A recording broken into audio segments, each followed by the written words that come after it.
The rain had been falling for hours when Margaret slowly opened the back door of the house she once called home, and stepped into the freezing night with nothing but a small brown suitcase in her trembling hands, and a thin sweater wrapped around her fragile shoulders, while inside the warm dining room her own children continued eating dinner, as if she had never existed at all. The old woman stopped for a moment under the dim yellow porch light, and looked back through the window where laughter filled the room, where plates touched glasses, where her grandson smiled while scrolling through his phone, and where her daughter Amanda rolled her eyes the second she noticed Margaret still standing outside. Amanda pulled the curtain shut without a word. And just like that, the woman who spent her entire life protecting her family disappeared into the darkness like someone nobody wanted anymore. Margaret walked slowly through the rain with wet shoes and shaking hands, while memories followed her like ghosts from another lifetime. There was a time when this same woman woke up before sunrise every single morning to pack lunches, iron clothes, and kiss tiny foreheads before school. There was a time when her hands were strong enough to carry sleeping children from the car to their beds while her husband drank away the little money they had left. There was a time when she worked 2 jobs and skipped meals so her children would never know what hunger felt like. But people forget sacrifice when comfort enters their lives. And families forget love when money becomes more important than loyalty. Margaret knew exactly when everything started changing. It happened after her husband died. The funeral flowers had not even dried when her children began arguing about the house. Amanda wanted to sell it. Her younger son Daniel wanted retirement money. Nobody asked Margaret what she wanted. Nobody asked if she was sleeping at night. Nobody asked how it felt losing the only person who stayed beside her. 7 years. Instead, they treated her like a problem waiting to disappear. At first, the cruelty was small. Whispers behind doors. Cold dinners left on the counter. Conversations stopping whenever she entered the room. Then came the insults disguised as concern. Amanda started saying things like, "Maybe mom needs a nursing home." Daniel complained about medical bills, even though Margaret never asked anyone for money. And slowly the woman who built the family became unwanted inside it. One night Margaret accidentally overheard Amanda speaking on the phone. "She is just taking up space now," Amanda whispered. "Honestly, I am exhausted taking care of her." Margaret stood frozen in the hallway with tears silently falling down her cheeks because deep inside she knew the truth. Amanda was not exhausted from caring. She was exhausted from pretending. Months passed and Margaret became invisible inside the house. Nobody noticed when she stopped eating much.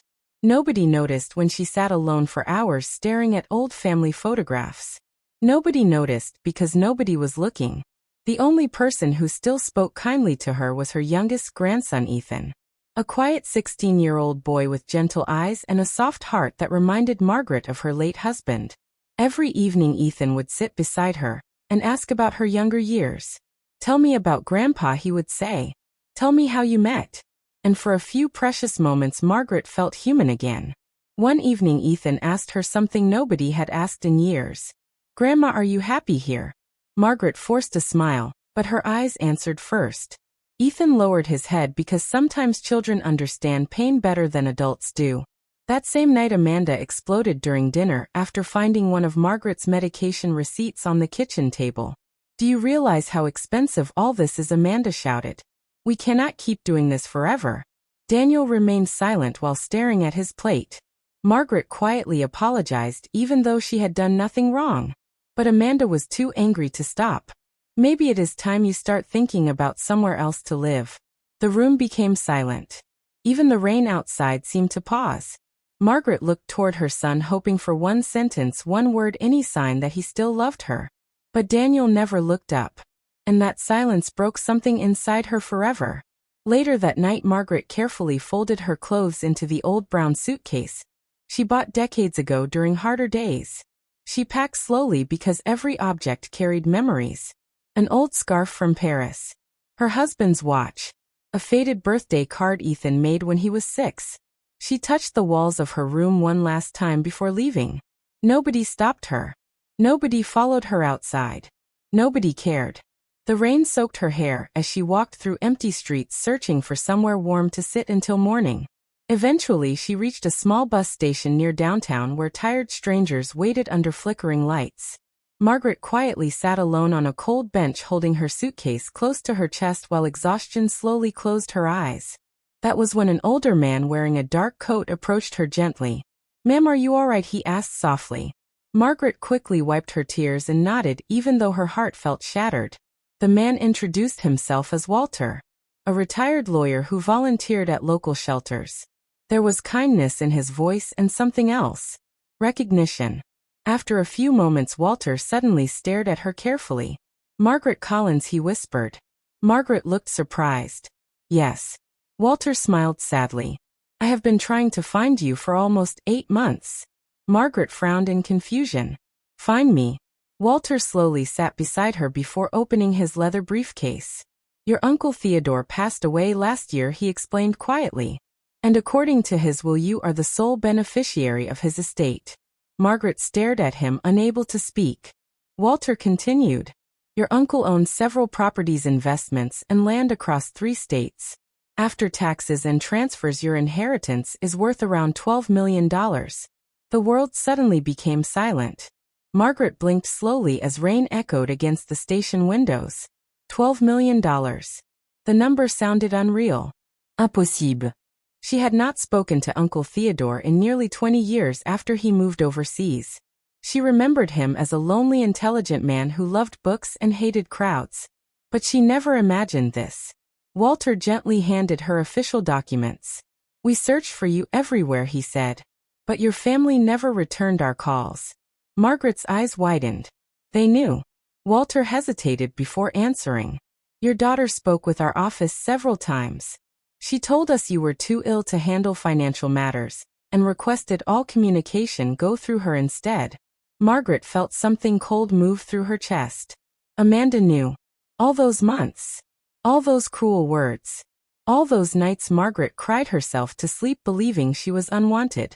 Amanda already knew about the fortune. Walter looked at her carefully. "I am sorry, Margaret."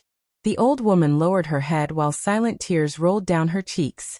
"Not because of the money, but because betrayal hurts differently when it comes from the people you sacrificed everything for." Walter arranged a private hotel for Margaret that night. For the first time in months, she slept in warmth and silence without hearing complaints or insults through the walls. But even surrounded by comfort, she could not stop thinking about Ethan. The next morning, Walter informed her that Amanda had already called his office more than 20 times after learning Margaret disappeared. Suddenly, the family that ignored her was desperate to find her.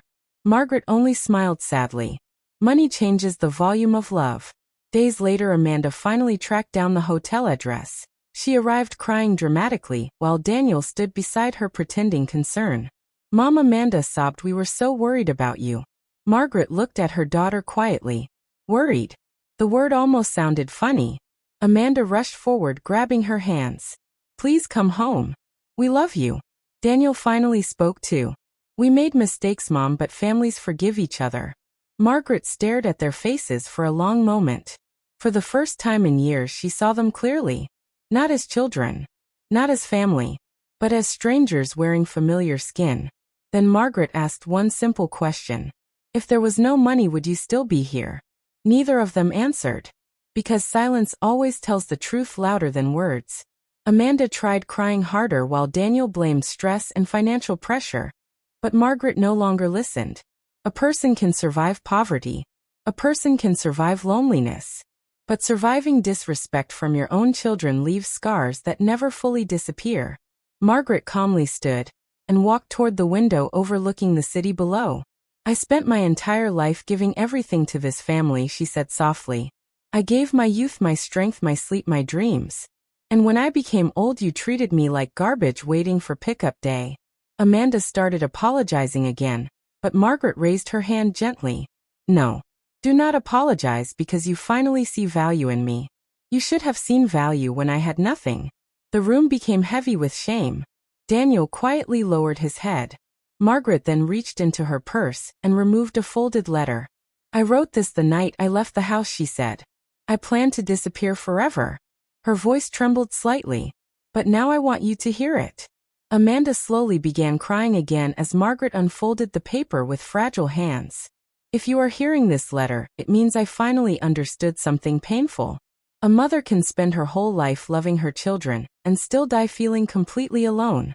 I never wanted wealth. I never wanted luxury. I only wanted kindness.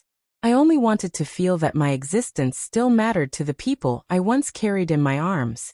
But somewhere along the road you stopped seeing me as your mother and started seeing me as a burden. I forgive you because hatred is too heavy for old hearts. But forgiveness does not rebuild broken love. When Margaret finished reading, the room fell completely silent. Even Amanda could not fake another excuse. Weeks passed and Margaret quietly moved into a beautiful lakeside home far from the city noise and painful memories. But instead of spending money on luxury, she began helping abandoned elderly people who had stories similar to hers. She funded shelters, medical programs, community homes, and every Christmas she personally visited elderly residents who had no families left. Because Margaret understood something deeply. Loneliness is the cruelest poverty in the world. Meanwhile, Amanda and Daniel slowly drifted apart under the weight of guilt and public embarrassment after relatives learned the truth. But Ethan remained different.